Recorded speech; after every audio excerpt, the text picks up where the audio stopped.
Chair now recognizes the gentlewoman from Massachusetts, Ms. Pressley, for 5 minutes. Thank you.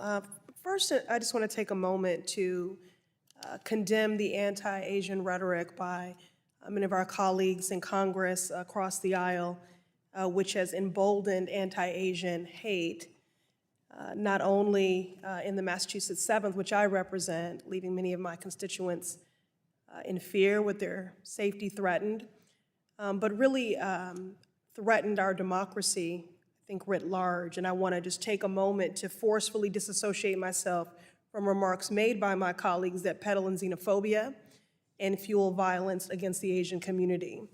I do think we can certainly be critical of the Chinese government and their economic policies without being hateful, racist, or xenophobic in our language.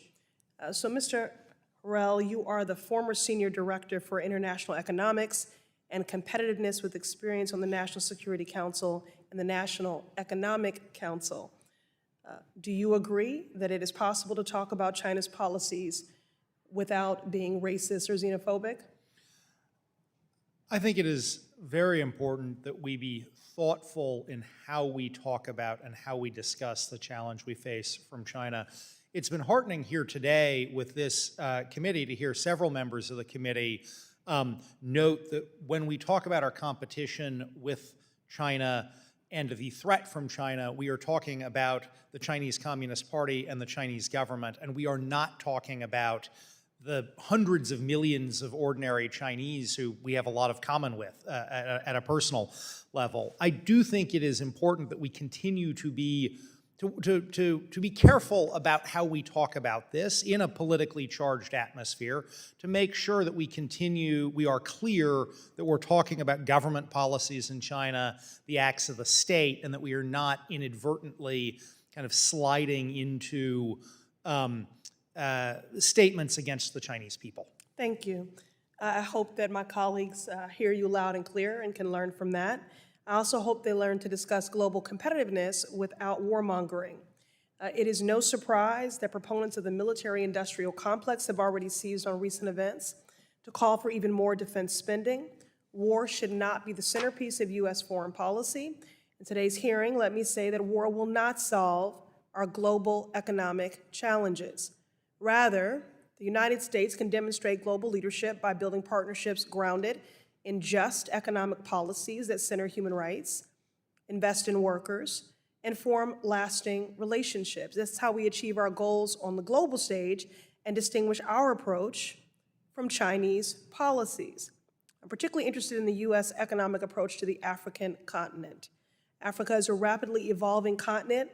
In 2019, 7 of the 10 fastest growing economies in the world were in African countries, and the continent's population is expected to double to 2.5 billion people by 2050.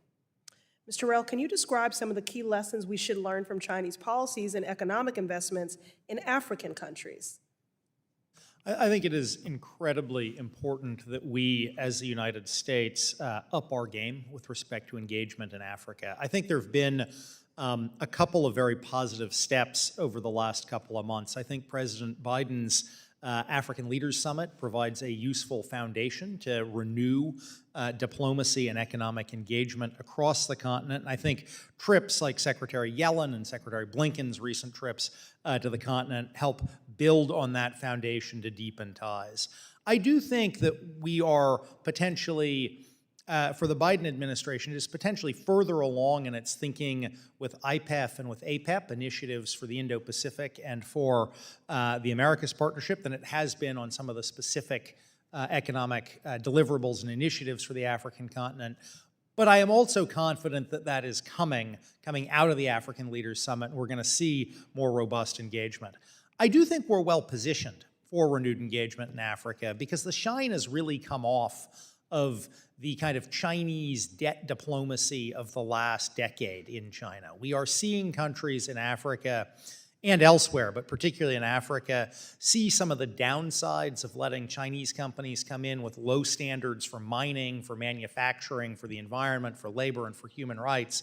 And so you are beginning to see African governments put a pause on Chinese projects. I'm almost at time.